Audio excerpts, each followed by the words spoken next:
जय हिंद। मैं Praveen Kumar. Welcome to मार्गदर्शन फैमिली। आई होप आप लोग अच्छे होंगे। आने वाले दिन में या कुछ महीनों में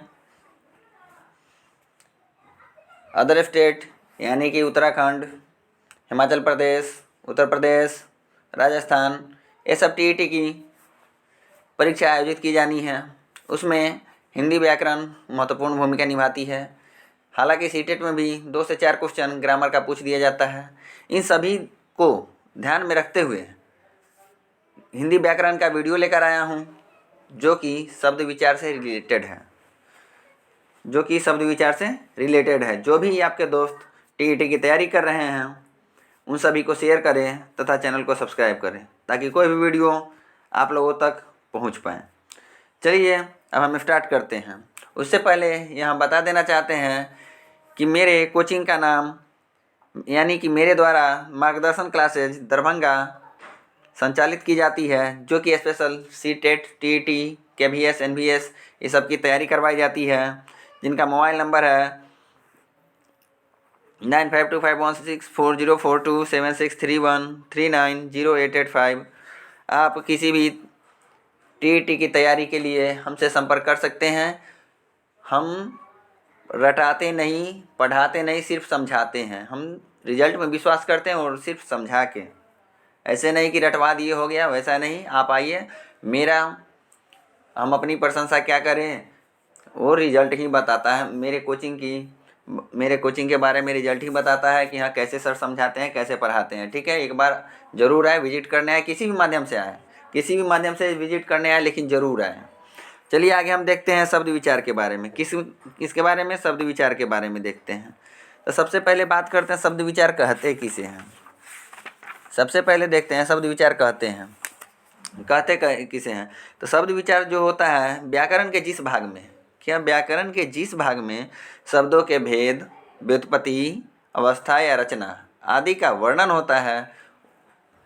का वर्णन किया जाता है, उसे क्या कहते हैं? शब्द विचार कहते हैं। ठीक है, जैसे शब्द बनता कैसे है, तो 2 वर्णों को मिलाने से शब्द बनता है। जैसे देखिए घ प्लस र, घर मिला के क्या बनता है? घर बनता है कि नहीं बनता है? बनता है।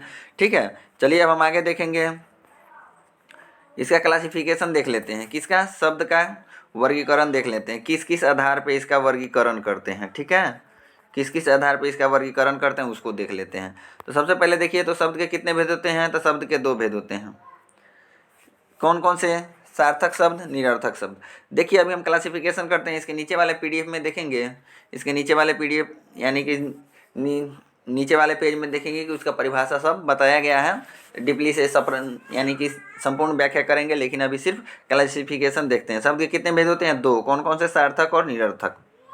उसके आगे देखिए, यानी कि सामान्य तौर पे क्या होता है। देखिए समानता अर्थ के अनुसार शब्द के 2 भेद होते हैं। इसको ले लीजिए, अर्थ के अनुसार शब्द के कितने भेद होते हैं? 2 भेद होते हैं। कौन कौन से? सार्थक, निरर्थक। ठीक है, अब आगे देखेंगे बनावट के आधार पे। तो बनावट के आधार पे शब्द के कितने भेद होते हैं? 3। कौन कौन से? रूढ़, यौगिक, योग रूढ़। ठीक है, कितने भेद होते हैं? 3 भेद होते हैं। कौन कौन से? रूढ़, यौगिक, योग रूढ़। ठीक है, चलिए अब हम आगे देखते हैं उत्पत्ति के आधार पे। तो उत्पत्ति के आधार पे शब्द के कितने भेद होते हैं? तो उत्पत्ति के आधार पे शब्द के 4 भेद होते हैं। कौन कौन से? तत्सम, तद्भव, देशज और विदेशज। इसकी परिभाषा संपूर्ण रूप से देखेंगे आगे। देखिए प्रयोग के आधार पे, तो यानी कि जितने पार्ट ऑफ स्पीच कितने होते हैं? 8 होते हैं। तो उसी को प्रयोग के आधार पे बांटा गया है। संज्ञा, सर्वनाम, विशेषण, क्रिया, क्रिया विशेषण, संबंध बोधक, समुच्चय बोधक और लास्ट में क्या होगा? विषमयादि बोधक। ठीक है, चलिए अब हम आगे देखते हैं विकार के आधार पे। किसके? विकार के आधार पे शब्द के कितने भेद होते हैं? 2। कौन कौन से? विकारी शब्द, अविकारी शब्द। ठीक है, आगे देखते हैं अर्थ के आधार पे। अर्थ के आधार पे कितने होते हैं शब्द के भेद? पर्यायवाची शब्द, विलोम शब्द, समानार्थी शब्द, अनेकार्थी शब्द। ये तो क्या था? क्लासिफिकेशन था। क्या था? शब्द का क्लासिफिकेशन था। अब हम इसका परिभाषा देख लेते हैं। देखिए सार्थक शब्द कहते किसे हैं। ठीक है, ये तो क्लासिफिकेशन किए थे, वर्गीकरण किए थे, किसके आधार पे कौन के शब्द के कितने भेद होते हैं, अब उसके परिभाषा देख लेते हैं। ठीक है, सार्थक शब्द किसे कहते हैं? सार्थक शब्द किसे कहते हैं? जिन शब्दों का स्वयं कोई अर्थ होता है उन्हें सार्थक शब्द कहा जाता है। जैसे घर, बालक आदि, ये सबका क्या है? एक सार्थक अर्थ निकलता है। लेकिन निरर्थक किसे कहते हैं? जिन शब्दों का अलग कोई अर्थ नहीं होता हो। जिन शब्दों का अलग कोई अर्थ नहीं होता है उन्हें निरर्थक शब्द कहते हैं। ठीक है, जैसे पख, चप, रम आदि, उसका अलग अलग करने पे, यानी कि अलग अलग या एक जगह करने पे क्या होता है, कोई अर्थ नहीं निकलता है, उसे निरर्थक कहते हैं। तो सार्थक क्या हो गया? जिसका अर्थ निकले। निरर्थक हो गया जिसका अर्थ नहीं निकले। ठीक है, आगे देखते हैं। बनावट या रचना की दृष्टि से शब्द के कितने भेद होते हैं? बनावट या रचना की दृष्टि से शब्द के कितने भेद होते हैं? तो इस तरह इस दृष्टि से शब्द के कितने भेद होते हैं? 3 भेद होते हैं। कौन कौन से? रूढ़, यौगिक और योग रूढ़। देखिए यहाँ पे देखेंगे एक योग रूढ़ होते हैं। ठीक है, एक योग रूढ़ होते हैं। अब इसका डिफिनीशन देख लेते हैं, परिभाषा देख लेते हैं। देखिए तो रूढ़ शब्द किसे कहते हैं? रूढ़ शब्द जिन शब्दों के खंडों का, यानी जिन शब्दों के खंडों का, यानी कि जिस शब्द को पार्ट बाय पार्ट बांटेंगे, यानी कि खंड करेंगे तो उसका अलग अलग कोई अर्थ नहीं निकलता है, उसे रूढ़ शब्द कहते हैं। जैसे कल, तो इसको अलग अलग करेंगे, खंड या टुकड़े करेंगे, को और ल होगा। बताइए इसका कोई अर्थ आता है? कोई अर्थ नहीं आता है। तो इसलिए यह क्या हो जाएगा? रूढ़ शब्द हो जाएगा। जैसे घास, कपड़ा, आजकल आदि, यहाँ पे कॉमा होगा। ठीक है, घास के बाद यहाँ पे कॉमा होगा। ठीक है, अब आगे देखते हैं हम। यौगिक शब्द किसे कहते हैं? जो शब्द, यहाँ पे क्या होगा? मिस्टेक हो गया, टाइपिंग मिस्टेक। यहाँ क्या होगा? शब्द होना चाहिए। ठीक है, देखिए, जो शब्द दो या दो से अधिक शब्दों के मिलने से बनते हैं, जिनके अलग अलग खंडों का कुछ अर्थ होता है, उसे यौगिक कहते हैं। यानी कि जो शब्द दो शब्दों से मिलके बना है और दोनों को अलग अलग करने पे भी क्या होता है, उसका अर्थ निकलता है। जैसे हिमालय का ही ले लेते हैं, तो हिमालय का लेंगे तो क्या हो जाएगा? हिम आलय। हिम मतलब क्या होता है? बर्फ। आलय मतलब घर, यानी बर्फ का घर, हिमालय हो गया। फिर उसके आगे देखेंगे, पाठशाला का देख लेते हैं। तो पाठ का मतलब क्या होता है? पढ़ाई, और शाला मतलब घर, पढ़ाई का घर, जहाँ क्या हो, पठन पाठन का कार्य होता हो, वो पाठशाला कहलाता है। ठीक है, ये क्या हो गया? यौगिक हो गया। योग रूढ़ किसे कहते हैं? अब इसके बारे में देख लेते हैं। योग रूढ़ किसे कहते हैं, इसके बारे में देख लेते हैं। देखिए तो ऐसे शब्दों को जो दो या दो से अधिक शब्दों के मेल से बने हैं, लेकिन समान अर्थ को छोड़कर कोई और अर्थ, यानी कि समान अर्थ को छोड़कर यहाँ होगा कोई विशेष अर्थ बता दें, यौगरूढ़ शब्द कहलाते हैं। क्या? कोई विशेष अर्थ बता दे उसे यौगरूढ़ शब्द कहते हैं। अर्थ बता दे उसे यौगरूढ़ शब्द कहते हैं। जैसे चक्रपाणी या लंबोदर ले लीजिए। क्या ले लीजिए?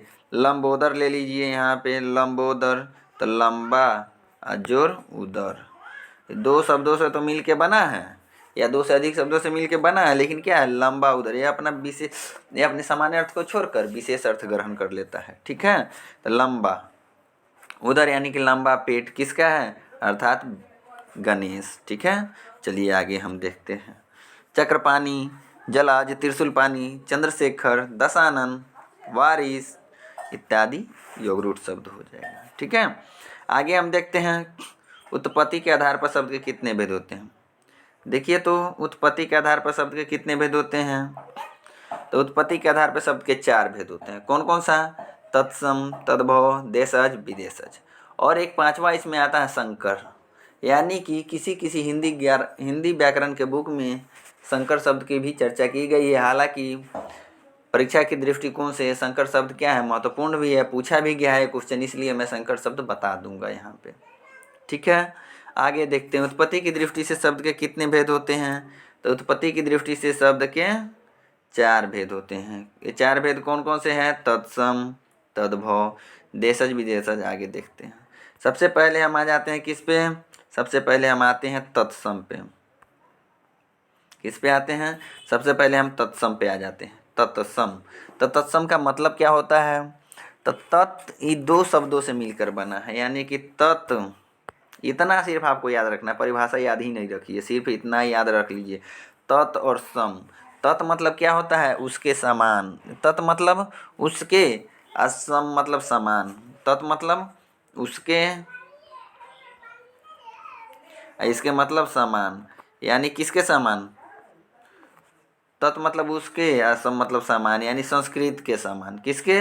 संस्कृत के समान। जो संस्कृत के शब्द ठीक उसी रूप में हिंदी में प्रयुक्त होते हैं उन्हें तत्सम कहा जाता है। यानी कि ज्यों का त्यों वैसे शब्द जो संस्कृत से ज्यों का त्यों हिंदी में प्रयोग किए जाते हैं उसे क्या कहते हैं? तत्सम कहते हैं। जैसे पुत्र, आशा, अग्नि, रात्रि आदि। ठीक है। अब देखते हैं तद्भव। तो तद्भव के बारे में देख लेते हैं। तो ये दो शब्दों से मिल के बना है। किस दो शब्दों से? तत् जोर भव। अब तद्भव का मतलब क्या होता है उसके बारे में समझ लीजिए। तो आप जानते हैं तत् मतलब संस्कृत से, तत् मतलब संस्कृत से, ठीक है। भव मतलब होना, संस्कृत से रूपांतरित होने वाले वैसे शब्द जो संस्कृत से रूपांतरित होकर हिंदी में प्रयोग किए जाते हैं उसे क्या कहते हैं? तद्भव कहते हैं। ठीक है।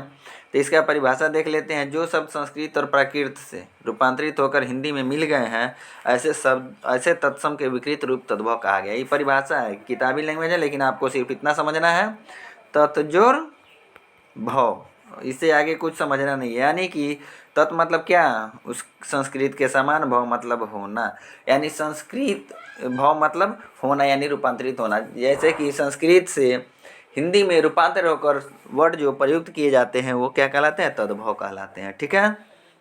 जैसे जैसे देखेंगे बेटा, आग, रात, हाथ, पैर। अब देखिए यहाँ पुत्र से क्या हो गया? पुत्र तत्सम है, उसका तद्भव क्या हो गया? बेटा हो गया। अग्नि का आग, रात्रि का रात, हस्त का हाथ, पादः का पैर, ये सब हो जाएगा। चलिए अब हम कुछ बता देते हैं, इसमें ट्रिक बता देते हैं कि तत्सम से तद्भव को कैसे पहचानेंगे। तत्सम और तद्भव को कैसे पहचानेंगे? अब यहाँ कंफ्यूज करने वाला क्वेश्चन ये भी आ जाता है कि भाई तत्सम और तद्भव को कैसे पहचानेंगे। तो सबसे पहले देखिए यहाँ पे छ, ये वाला छ रहेगा तो अधिकांश क्या होगा? तत्सम होगा। ये वाला छ रहेगा तो अधिकांश क्या होगा? तत्सम होगा। ठीक है। जैसे क्षत्रिय, जैसे देख लेते हैं क्षत्रिय, क्षीर,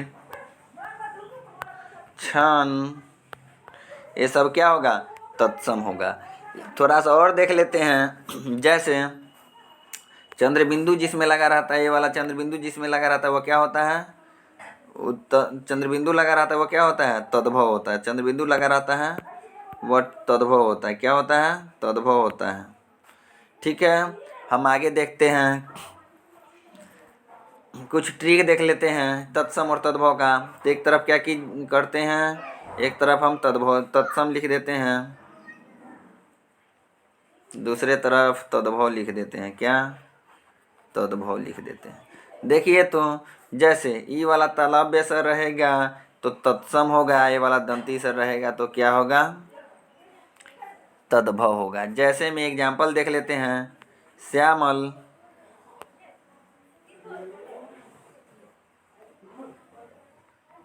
श्यामल, इसका क्या हो जाएगा?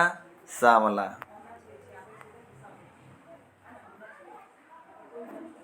सांवला हो जाएगा। यहाँ थोड़ा लिखने में प्रॉब्लम हो रही है, सांवला हो जाएगा। देखिए साग, क्या? साग का क्या हो जाएगा? साग हो जाएगा। ससुर, जैसे शादी के बाद में क्या होती है? शादी के बाद में एक रिश्ता जुड़ जाता है ससुर जी से, यानी कि ससुराल में क्या होती है? सिर्फ सौ से ही स्टार्ट होती है कि नहीं होती है? तो ससुर ये तत्सम हो जाएगा, लेकिन यहाँ क्या हो जाएगा? ससुर, ये क्या हो जाएगा? तद्भव हो जाएगा। ठीक है। अब अगला ट्रिक देख लेते हैं। व से जो शुरू होती है वह तत्सम होती है, लेकिन इसका तद्भव क्या होता है? ब से शुरू हो जाता है। जैसे वर्षा का बरसात, क्या हो जाएगा? बरसात। होता है कि नहीं होता है? होता है। ये सब ध्यान में रखिएगा। जैसे वनिया, वनिया, तो ये क्या हो गया? वनिया, ये क्या है? तत्सम है, तो इसका तद्भव क्या हो जाएगा? बोनिया। ठीक है, बनिया हो जाएगा। ठीक है, चलिए अब हम आगे देखते हैं, देशज और विदेशज के बारे में देख लेते हैं। यही ट्रिक है समझने का। देखिए देशज के बारे में देखते हैं। तो देशज क्या होती है? तो देश की आम बोलचाल में बोली जाने वाली भाषा को क्या कहते हैं? देशज कहते हैं। जैसे इसका डिफिनीशन देख लेते हैं। कुछ शब्द देश के अंदर बोलचाल की भाषा से हिंदी में प्रचलित हो गई है। किसमें? हिंदी में प्रचलित हो गए हैं। ऐसे शब्दों को देशज कहा जाता है। जैसे लोटा, पगड़ी, जूता, तेंदुआ, पेट आदि। ये सब क्या है? देशज है, यानी कि देश की बोलचाल में बोली जानी, हिंदी से साधारण देश की, यानी कि देश के अंदर बोलचाल की भाषा से हिंदी में प्रचलित हो गए हैं। ठीक है, विदेशज किसे कहते हैं? तो विदेशज के बारे में देख लेते हैं।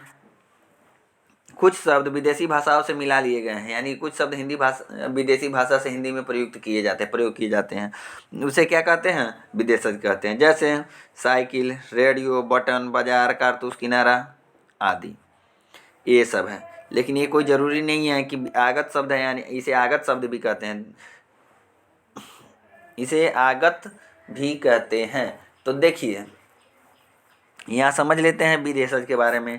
तो विदेशज ये कोई ज़रूरी नहीं है कि सिर्फ अंग्रेजी से ही आया है। अंग्रेजी से भी, अरबी से भी, फारसी से भी, पुर्तगाली से भी, फ्रांसीसी से भी ये शब्दों को लिया गया है। जैसे यहाँ समझ लेते हैं अंग्रेजी से कौन कौन सा शब्द आया है। जैसे साइकिल, रेडियो, बटन, ये सब कहाँ से लिया गया? अंग्रेजी से। ठीक है, और सारी होती है machine, pen, appeal, gazette, collar इत्यादि, ये सब क्या होता है? अंग्रेजी से लिए गए हैं। अब फारसी से आते हैं। क्या आते हैं?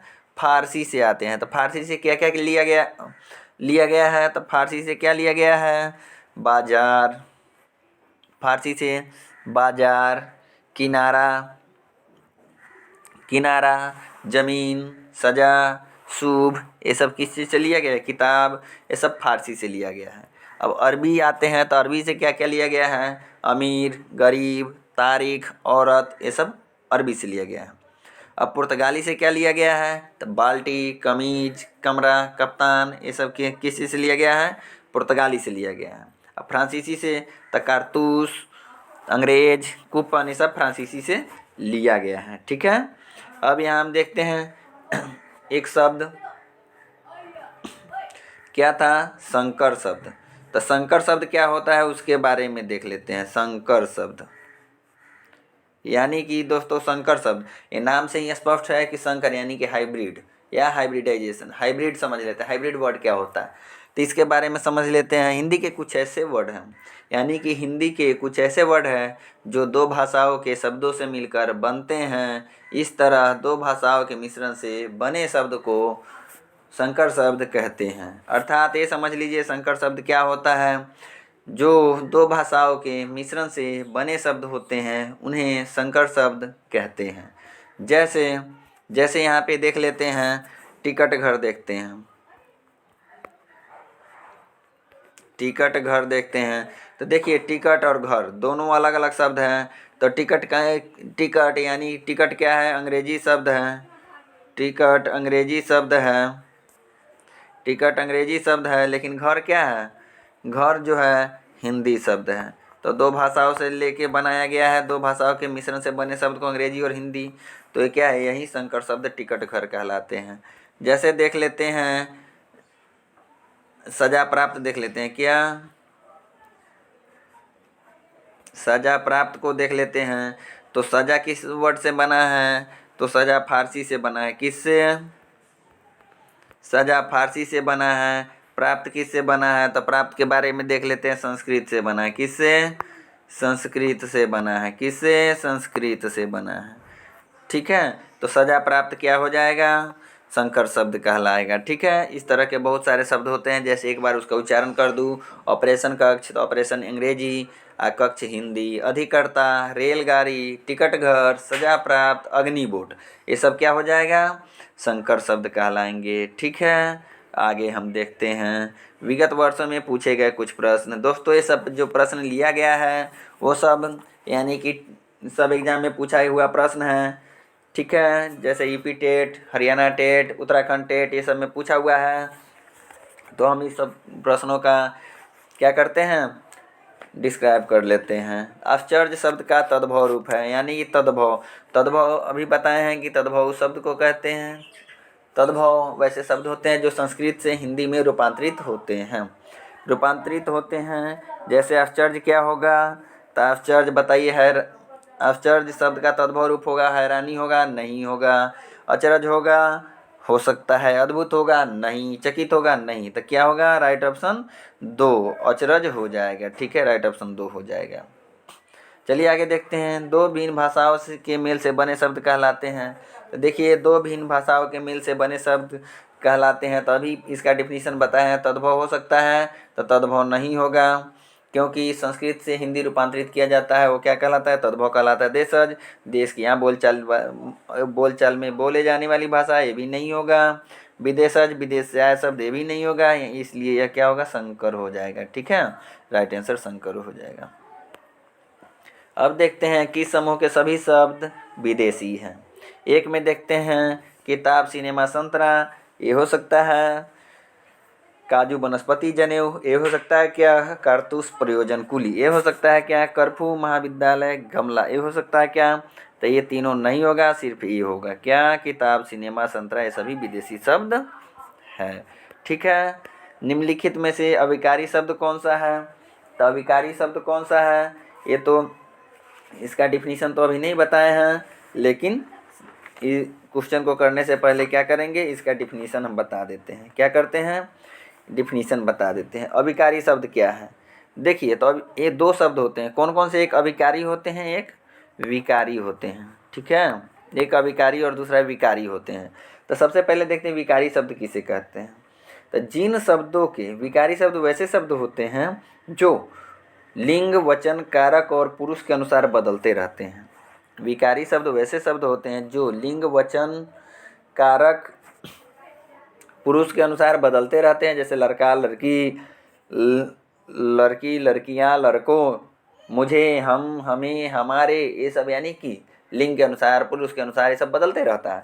लेकिन अविकारी शब्द क्या होता है, यानी कि अविकारी शब्द वैसे शब्द होते हैं जिन शब्दों के रूप कभी नहीं बदलते हैं। जिन शब्दों के रूप कभी नहीं बदलते हैं उन्हें अविकारी शब्द कहते हैं। ठीक है, उन्हें अविकारी शब्द कहते हैं।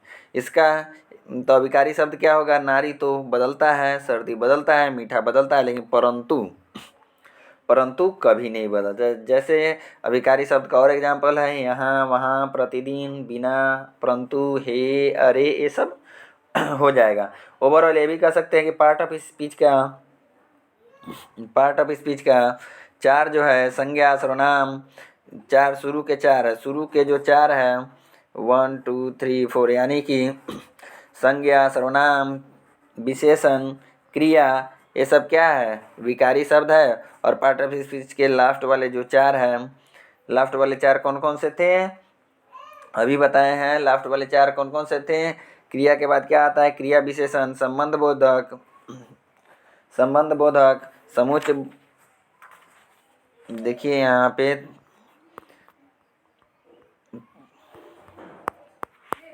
यानी कि पार्ट ऑफ स्पीच के जो 4 शब्द हैं वो क्या कहलाते हैं, पार्ट ऑफ स्पीच के जो 4 शब्द हैं वो हो जाएंगे, कहाँ गया, पार्ट ऑफ स्पीच के जो 4 शब्द है लास्ट वाले, वो सभी क्या हो जाएंगे, अविकारी शब्द हो जाएंगे। तो इसलिए परंतु इसका राइट आंसर हो जाएगा। ठीक है, आगे देखते हैं। निम्न में से तत्सम शब्द है। तत्सम शब्द कौन सा है, तो निम्न में से तत्सम शब्द है संकेत, चपेट, आग, झाड़। तो इसमें से क्या हो जाएगा, तत्सम शब्द चुनना है आपको। ठीक है, तो इसका संकेत राइट आंसर हो जाएगा। कपूर शब्द है। तो देखिए कपूर है, अगर यहाँ कर्पूर रहता, क्या कर्पूर रहता तब क्या होता, यहाँ पे कर्पूर रहता तब क्या होता, तो कपूर और कर्पूर में अंतर है। ये कर्पूर अगर रेफ ऊपर दे देंगे तो ये तत्सम हो जाएगा, लेकिन ये क्या है, कपूर क्या है, यहाँ तद्भव है। ठीक है, यहाँ तद्भव है। ये सब आपके लिए बहुत ही हेल्पफुल होगा। आज के लिए इतना ही। आई होप आप लोगों को यह वीडियो पसंद आया होगा। तो लाइक कीजिए, कमेंट करें तथा मेरे चैनल को सब्सक्राइब करें। आप सभी के मन में जो भी डाउट या इस वीडियो में कुछ बदलाव की ज़रूरत है तो कमेंट करके अपना सुझाव अवश्य दें। धन्यवाद।